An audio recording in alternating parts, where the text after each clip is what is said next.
Ponni upcoming சீரியல்ல இங்கே பொன்னி அந்த ஹோட்டலில் சாப்பிட்டுட்டு ரொம்ப வேகமாக கடைக்கு போகலான்னு கிளம்பி போகிறாங்க. சக்தி பின்னாடியே ஓடி வராரு. பொன்னி இங்கே பாரு, நீ என்ன தான் நினச்சிட்ருக்க? எதுக்காக நீ என்ன இப்படி கஷ்டப்படுத்துகிற? நீ பண்ணுறதெல்லாம் பார்க்கும்போது எனக்கு எவ்வளோ கஷ்டமாக தெரியுமா அப்படின்னு கேட்கும்போது பொன்னி ஒன்று அப்படியே முறைச்சி பார்க்குறாங்க. இப்போ உங்களுக்கு என்ன பிரச்சனை அப்படின்னு கேட்ட உடனே சக்தி சொல்கிறாரு, ஏன் பொன்னி, அந்த கடையில் அங்கே இருக்கிற எல்லாருமே நான் உங்ககிட்ட ஏதோ பிரச்சனை பண்ண வந்திருக்கேன்னு சொல்லி எல்லாருமே என்னை ஒரு மாதிரி பார்க்குறாங்க. அந்த பாட்டி மட்டும் வந்து நீ நானும் புருஷ பொண்டாட்டின்னு சொல்லாமல் இருந்தா அங்கே இருக்கவங்க என்ன பண்ணியிருப்பாங்க தெரியுமா அப்படின்னு சொல்ல பொன்னி ஒன்றுமே பேசாமல் இருக்காங்க. பொன்னி, அப்படி என்ன ஏதாவது போலீஸில் பிடிச்சி கொடுத்தாலும் உனக்கு இந்த பிரச்சனை கிடையாதா? அப்போ கூட நீ சொல்ல மாட்டியா நாம் புருஷ பொண்டாட்டி தான் சொல்லிட்டு? அது எனக்கு தேவையில்லாத விஷயம் அப்படிங்கிறாங்க. என்ன பொண்ணு இப்படி பேசுகிற? தேவையில்லாத விஷயம்னா என்ன அர்த்தம்? அது எனக்கு சொல்ல தோணலன்னு அர்த்தம் அப்படின்னு சொல்கிறாங்க. பொன்னி, அப்படி நான் உனக்கு என்ன தான் பண்ணிட்டேன்? நான் என்ன தப்பு பண்ணிட்டேன்? ஏன் இப்படி நீ வெறுக்கிறேண்ணா? உங்களை இன்னமும் நான் விட்டு வச்சுக்கிறேன்னு சந்தோஷப்பட்டுக்குங்க. இப்படி நீங்கள் என் கூட பேசிட்டு வரது கூட எனக்கு பிடிக்கல. எனக்கு என்னைக்கு உங்களை விட்டும் உங்கள் வீட்டை விட்டும் போகணும் அன்றைக்கி தான் சந்தோஷம் அப்படின்னு சொன்ன உடனே இங்கே சக்தியால் ஒன்றுமே பேச முடியல. சக்தி அப்படியே உடஞ்சி போயிறாரு. எதுவுமே பேசாமல் அப்படி நின்றுறாரு. பொன்னி மட்டும் ரொம்ப வேகமாக போகிறாங்க. பொன்னி ரொம்ப வேகமாக போயிட்டு கடைக்கு போகிறாங்க.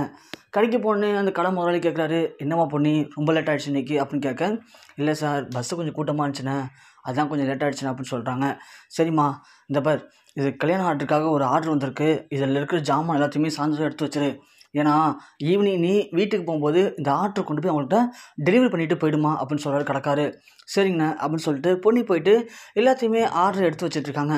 அதுக்குள்ளே அங்கங்கே சில பேர் வந்து ஜாமான் கேட்குறாங்க. அவங்களுக்கும் அந்த ஜாமானை கொடுத்துக்கிட்டு இவங்களும் அந்த ஆர்டருக்கு தேவையான ஜாமான் எடுத்து வச்சிட்ருக்காங்க. இது எல்லாத்தையுமே சக்தி பொன்னியை ஃபாலோ பண்ணி வந்திருக்காரு. வந்து பார்க்கும்போது தெரியுது அங்கே பொன்னி சாப்பிட்டுட்டு டெய்லியும் வேலைக்கு போகிறா அப்படின்னும், அந்த கடையில் யாருமே இல்லை, பொன்னி மட்டும்தான் தனியால் வந்து கஷ்டப்படுறா அப்படின்றத பார்த்துட்டு சக்தி ரொம்பவுமே மனசு உடைஞ்சு போயிறாரு. மனசு உடைஞ்சு போன சக்தி நேராக வீட்டுக்கும் போகிறாரு. வீட்டில் போய் பேய் பிடிச்ச மாதிரி அப்படியே அமைதியாக உட்காந்துருக்காரு. சக்தியை பார்க்க வந்த சந்திரசேகரும் சண்முகமும் சக்தியை பார்த்துட்டு, என்னடா சண்முகம் இவன் இப்படி உட்காந்துருக்கான் தெரியலையேப்பா, வாங்க கேட்கலாம் அப்படின்னு சொல்லி ரூமுக்கு போகிறாங்க. ரூமுக்கு போய்ட்டு சக்தி என்னடா ஆச்சு, ஏன் ஒரு மாதிரி பேய் அஞ்ச மாதிரி உட்காந்துருக்க அப்படின்னு சொல்லி பார்க்குறாங்க. அப்போ சக்தி சொல்கிறான், அப்பா இன்றைக்கி காலைல நான் பொன்னி கூட சாப்பிட போனேன். அங்கே எல்லோரும் என்ன யாரோன்னு சொல்லி அடிக்க வந்துட்டாங்கப்பா. ஆனால் பொன்னி அப்போ கூட என்னை பற்றி உண்மையை சொல்லவே இல்லை.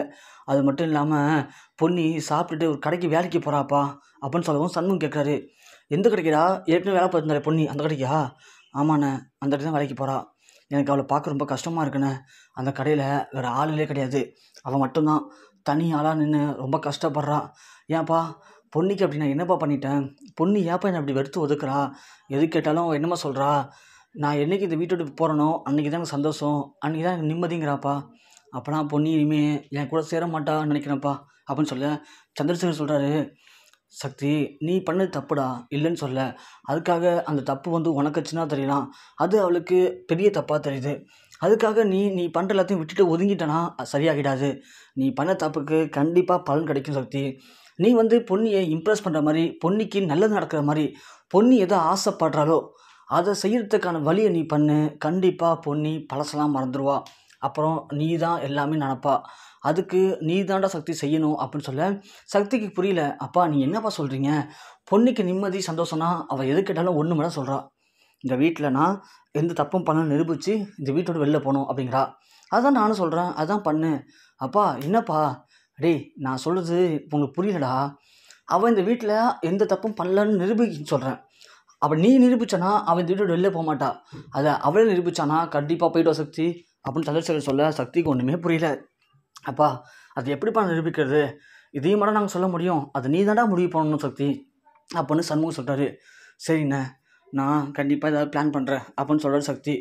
இந்த பக்கம் இங்கே சந்திரசேகர் சொல்லிட்டு கீழே வராரு. பவானி சாப்பிட்டுட்ருக்காங்க. பவானி தண்ணி கூட வைக்காமல் சாப்பிடும்போது அவங்களுக்கு திடீர்னு புறையிடுது. உடனே சந்திரசேகர் ஓடி போய் தண்ணி விடா கொடுக்குறாரு. தண்ணி தட்டி விட்றாங்க. பவானி, உங்களை நான் தண்ணி கேட்டேனா கம்முன்னு போயிடுங்க நீங்கள் அப்படின்னு சொல்கிறாரு. அதை பார்த்தா ஜெயா ஓடி வந்து என்னாச்சுன்னு கேட்கும்போது சந்திரசேகர் ரொம்ப ஃபீல் பண்ணி சொல்கிறாரு, பவானி சாப்பிட்டா புறையேறி போச்சு, தண்ணி கொடுத்தேன், அதுக்கு அப்படியே தட்டி விட்டுட்டா, என்னை ரொம்ப மாறி பேசுகிறா, எனக்கு ரொம்ப கஷ்டமாக இருக்குன்னு சொல்லி சந்திரசேகர் அங்கே பேசிகிட்டு இருக்காரு. அப்புறம் பேசி முடிச்சுட்டு அவர் போயிடுறாரு. அந்த பக்கம் அந்த சுந்தர் அதை பார்த்துட்ருக்காங்க. பரவாயில்ல, பவானிக்கும் சந்திரசேகருக்கும் லைட்டாக முட்டி விட்டுருக்கோம். ஆனால் இவங்க இப்போ திரும்ப சமாதானம் ஆகுறாங்களே, இவங்க எல்லாரையும் சேர்த்து விட்டோம்னா கண்டிப்பாக நாம் நினைக்கிறது எதுவுமே நடக்காது. இவங்க எல்லாரையுமே அப்பப்போ சண்டை மூட்டிகிட்டே இருக்கணும். என்ன பண்ணலாம் அப்படின்னு சுந்தர் யோசிச்சுட்டு இருக்காங்க. அப்போ தான் பிரீத்தி வராங்க. பிரீத்தி வந்துட்டு, அண்ணே என்னண்ணே இப்படி சக்தியும் பொன்னியும் சேர்ந்து போய் ஒரே இடத்துல சாப்பிட்றாங்களாம், வராங்களாம். அது மட்டும் இல்லாமல் இப்போது பவானி அப்புறம் சந்திரசேகர் மாமாலாம் பேச ஆரம்பிச்சிட்டாங்க. போகிற பக்கம் பார்த்தா எல்லாம் ஒன்று சேர்ந்துருவாங்களாண்ணே. அப்புறம் நான் நினைக்க நடக்காது போலேண்ணே அப்படின்னு சொல்ல, நீ என்னவா பிரீத்தி நினச்சிட்ருக்க அப்படின்னு கேட்குறாங்க. அது வந்துண்ணே, எப்படி நீங்கள் சக்திக்கு டிவோர்ஸ் வாங்கிடுவீங்க, அப்படி சக்தி டிவோர்ஸ் வாங்கிட்டீங்க அப்படின்னா அடுத்து சக்திக்கு இன்னொரு பொண்ணு பார்ப்பீங்க தானே. ஆமாம்மா, ஒரு மாமனா மச்சாண்டி வாழ்க்கை கெட்டு போதை விடுவேன் நான். கண்டிப்பாக அவனுக்கு இன்னொரு பொண்ணு பார்த்து கல்யாணம் பண்ணி வச்சு தாம்மா ஆகணும் அப்படின்னு சுந்தர் சொல்கிறாரு. உடனே பிரீத்தி சொல்கிறாங்க, அதுதானே, அது ஏன் இன்னொரு பொண்ணாக இருக்குன்னு நினைக்கிறீங்க, அது நானாக இருக்கக்கூடாதா? பிரீத்தி என்னம்மா சொல்கிற? ஆமாண்ணே, எனக்கு சக்தி மேலே இப்போவும் ஆசை இருக்குது, காதல் இருக்குது. அதனால் நீங்கள் மட்டும் மனசு வச்சிங்கன்னா நான் ஆன்ட்டிகிட்டையும் பேசுகிறேண்ணே, எனக்கு சக்தியும் கிளம்பி வைங்கண்ணே அப்படின்னு சொல்கிறாங்க. சரிம்மா பார்த்துப்போம் விடு அப்படின்னு சொல்லி சுந்தர் சொல்கிறாரு. உடனே பிரீத்தி அப்படி வராங்க. ஜெயா பார்க்குறாங்க. என்னம்மா அப்படின்னு சொல்ல, இல்லை ஆண்டி, சக்தியும் பொண்ணி இப்போ ரொம்ப நெருங்குற மாதிரி தருது, அதான் என்ன பண்ணுன்னு தெரில அப்படின்னு சொன்னோடனே ஜெயா உடனே பிரீத்தி லைட்டாக உசி பற்றி விட்றாங்க. உனக்கு பிடிச்சிருந்தா நீ நிறைய பழகு பிரீத்தி அப்படின்னு சொல்லவும் பிரீத்தி உடனே சக்தியிட போய் கொஞ்சம் பேசலாம் அப்படிங்கிற மாதிரி போகிறாங்க. ஆனால் இங்கே சக்தி ரூம் கதவை மூடிட்டு இருக்காரு. பிரீத்தி போய் டோர் தட்டி பார்க்குறாங்க. ஆனால் இங்கே சக்தி டோர் திறக்கிறதா தெரில. பிரீத்தி அமைதியாக வெளியே வந்துடுறாங்க. இந்த பக்கம் பொண்ணு எல்லாத்தையுமே பேக் பண்ணி முடிச்சிடுறாங்க. ஈவினிங் ஆகுது. கரெக்டாக முதலாளியும் வராரு. முதலாளி வந்தோடனே சொல்கிறாரு, பொன்னி காலைல ஒரு ஆர்டர் சொன்னேம்மா, அதான் முடிச்சிட்டியான்னு கேட்க, முடிச்சிச்சுண்ணா அப்படின்னு சொல்கிறாங்க. சரிம்மா, இந்த ஆர்டர் எடுத்துக்கிட்டு நான் சொல்கிற அட்ரஸில் போய் கொடுத்துட்டு நீ அப்படியே வீட்டுக்கு போயிடுமா அப்படின்னு சொல்கிறாங்க. அண்ணன் நான் மட்டுமா அப்படின்னு கேட்க, இல்லைம்மா ஆட்டோ சொல்லியிருக்கேன், ஆட்டோ வரும், அந்த ஆட்டோவில் நீ எல்லாத்தையும் எடுத்துகிட்டு போய் கொடுத்துட்டு நீ போயிடுமா அப்படின்னு சொல்லவும், சரிங்கண்ணே அப்படின்னு சொல்லிட்டு பொன்னி அந்த ஆர்டருக்கு தேவையான மளிகை ஜாமான் எல்லாத்தையும் ஏற்றிக்கிட்டு கிளம்புறாங்க.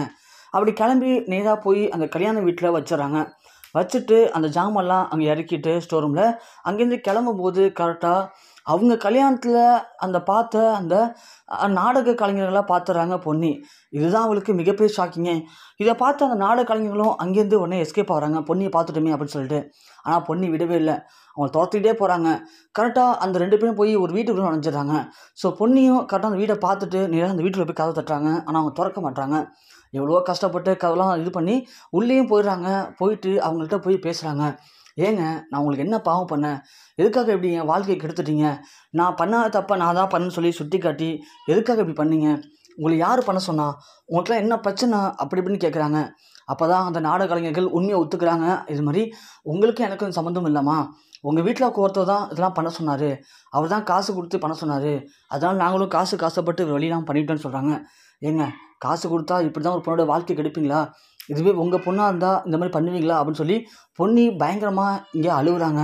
அதை பார்த்துட்டு அவர் முதல்ல யாருன்னு சொல்லி பேர் சொல்ல மறுக்கிறாரு. வேறு வழியே இல்லாமல் அதுக்கப்புறமா சுந்தரம் தான் இதெல்லாம் பண்ண சொன்னாங்க அப்படின்னு சொன்ன உடனே இங்கே பொன்னி செம்மையாக ஷாக் ஆகுறாங்க. உடனே அவங்ககிட்ட சொல்கிறாங்க, ஐயா நீங்கள் சொல்கிறதெல்லாம் உண்மையான்னு கேட்கும்போது, அம்மா நாங்கள் நாடக கலைஞர்கள் தான், ஆனால் அதுக்குன்னு எல்லா இடத்துலையும் நடிக்க மாட்டோம்மா, உண்மையாக நீ அழுகுறதை பார்த்து எனக்கு ரொம்ப கஷ்டமாக இருக்குது, அதனால் உண்மையை சொல்கிறேன், இதெல்லாம் பண்ண சொன்னது சுந்தரம் தான் அப்படின்னு அவங்க சொல்கிறாங்க. உடனே பொன்னி சொல்கிறாங்க, இதை மட்டும் வந்து எங்கள் வீட்டில் சொல்கிறீங்களா, இதை மட்டும் எங்கள் வீட்டில் சொன்னீங்க அப்படின்னா என்ன எல்லாருமே புரிஞ்சுப்பாங்க, எனக்கு ஒரு அங்கே அதுக்கு ஒரு பிரச்சனை இருக்குது, அந்த பிரச்சனை சரியாகும், இல்லை அப்படின்னா காலம் முழுக்க நான் அதை நினச்சி செத்துருவேன்னு பயமாக இருக்குது அப்படின்னு சொல்லவும் அவங்க உடனே சொல்கிறாங்க, சரிங்கம்மா நீ இந்தளவுக்கு சொல்கிற, ஃபீல் பண்ணி அழுகுற, பார்க்க கஷ்டமாக இருக்குது, பணத்துக்காக நாங்கள் பண்ண தப்பு தான், அந்த தப்புக்காக நாங்கள் பிரயோஜனம் பண்ணிக்கிறோம், வாமா போகலான்னு சொல்லி உடனே அதே ஆட்டோவில் ஏறி எல்லாம் வராங்க. இங்கே வந்த உடனே சந்திரசேகரும் பவானியும் இருக்காங்க. சந்திரசேகரும் பவானி பேசிகிட்டு இருக்கும்போது கரெக்டாக பொன்னி உள்ளே வந்தோடனே பொன்னியை பார்த்த பவானி அப்படியே பார்க்குற சந்திரசேகர் உடனே, வா பொன்னி யாருமா அது அப்படின்னு கேட்கவும், மாமா இவங்க யாரும் தெரில, கல்யாணத்தில் வந்து நான் தான் அந்த கல்யாணத்தை நிப்பாட்டணும்னு சொல்லி ஒரு கதை சொன்னாங்களே, ஆமாம்மா அவங்க தான் மாமா இவங்க, சரிம்மா அவங்களே இங்கே அழைச்சிட்டு வந்தேன், அவங்க அவங்கள்ட்ட பேசணும்னு சொன்னாங்க மாமா, அதான் அழைச்சிட்டு வந்தேன், சொல்லுங்கள் அப்படிங்கும்போது அவங்க நடந்த எல்லாத்தையும் சொல்கிறாங்க. பவானி முதல்ல ஒத்துக்க மறுக்கிறாங்க. பொன்னி இன்னும் காசு கொடுத்து தேவையில்லாமல் பழி தூக்கி ஏன் புருஷன் மேலே போட போறியா நின்று அப்படின்னு சொல்லிட்டு அதுக்கப்புறமா அந்த நாடக கலைஞர்கள் எல்லாத்தையும் சொல்லி புரிய வைக்கிறாங்க. இல்லைம்மா, இவங்க மேலே இந்த தப்பும் கிடையாது. எங்களுக்கு ஒரு பொண்ணு இருக்குது. அந்த பொண்ணு சத்தியமாக சொல்கிறேன், எல்லாத்தையும் பண்ணது உங்கள் வீட்டுக்காரர் தான். இவங்களுக்கும் அதுக்கு சம்மந்தம் இல்லை. அவர் தான் காசு கொடுத்து இப்படி பண்ண சொன்னார் அப்படின்னு சொல்கிறாங்க. அதை கேட்ட பொண்ணு அப்படியே நிற்கிறாங்க. சந்திரசேகர் ஷாக்காக நிற்கிறாரு. பவானியால் ஒன்றுமே சொல்ல முடியல. ரொம்ப ஃபீல் பண்ணி அழுகுறாங்க. சந்திரசேகர் அப்போ தான் சொல்கிறாரு, பாத்தியா பவானி, நான் சொன்னேன்ல பொண்ணு மேலே இந்த பிரச்சனை இருக்காதுன்னு சொல்லிட்டு. பாத்தியா, இப்போது எல்லாத்தையும் பண்ணது மாப்பிள்ளை தான் இந்த அளவுக்கு எல்லாத்தையும் பண்ணிவிட்டு ஒன்று தண்ணி அது மாதிரி இருக்காரு அப்படின்னு சொன்னோன்னே இங்கே பவானியால் ஏற்றுக்கவே முடியல. ஜெயாவும் அதை பார்த்துடுறாங்க. ஜெயா பார்த்துட்டு, இப்படி நம்ம சுந்தரத்து மேலே இவ்வளோ நம்பிக்கை வச்சுருந்தோம், ஆனால் சுந்தரம் இப்படி நம்மளை கழுத்து அறுத்துட்டாங்கன்னு சொல்லி எதுவுமே சொல்ல முடியாமல் அப்படியே அமைதியாக நிற்கிறாங்க. பொன்னி சொல்கிறாங்க, இதெல்லாம் நான் ஆரம்பத்துலன்னு சொன்னேன், ஆனால் யாருமே நம்பவே இல்லை. இப்போது அவங்களே வந்து உண்மையை சொல்லிட்டாங்க. இனிமேல் நீங்கள் நம்புறதும் இல்லை, சுந்தரத்து மேலே எங்களுக்கு நம்பிக்கை இருக்குது, நீ தான் போய் சொல்கிற அப்படின்னு சொன்னீங்கன்னா அது உங்கள் விருப்பம், என் மேலே எந்த தப்பும் இல்லை அப்படின்னு நான் நிரூபிச்சிட்டேன். இனிமேல் நான் அந்த வீட்டில் இருக்க போகிறதில்லன்னு சொல்லி பொன்னி வேகமாக பேக்கை தூக்கிட்டு வெளில வராங்க. சந்திரசேகர் போய் தடுக்கிறாரு. பொன்னி, நீ பண்ணதெல்லாம் கரெக்ட் தாம்மா, ஆனால் வீட்டு விட்டு போகிறது சரியில்லைம்மா, போகாதம்மா, என் பையனோட வாழ்க்கையை வந்து யோசிச்சு பாருமான்னு சொல்லி எவ்வளோ ஃபீல் பண்ணி சந்திரசேகர் நிப்பாட்ட பார்க்குறாரு. ஆனால் பொன்னி எதையுமே கேட்டுக்காமல் பேக்கை தூக்கிட்டு வேகமாக போகிறாங்க. அதை பார்த்து சக்தி பின்னாடியே ஓடுறாரு. ஜெயா அழுகுறாங்க. சந்திரசேகர் ஒன்று ஜெயாவை திட்டுறாரு. பார்த்தே ஜெயா, நீ பண்ண முட்டாள் தந்தாலும் இப்போது நம்ம பையனுடைய வாழ்க்கை கேள்விக்குறியாயிடுச்சு, என்ன பண்ண போகிறேன்னு சொல்லி சந்திரசேகர் கேட்க அப்படியே நில குறைஞ்சு போய் அழுதுகிட்டே நிற்கிறாங்க ஜெயா.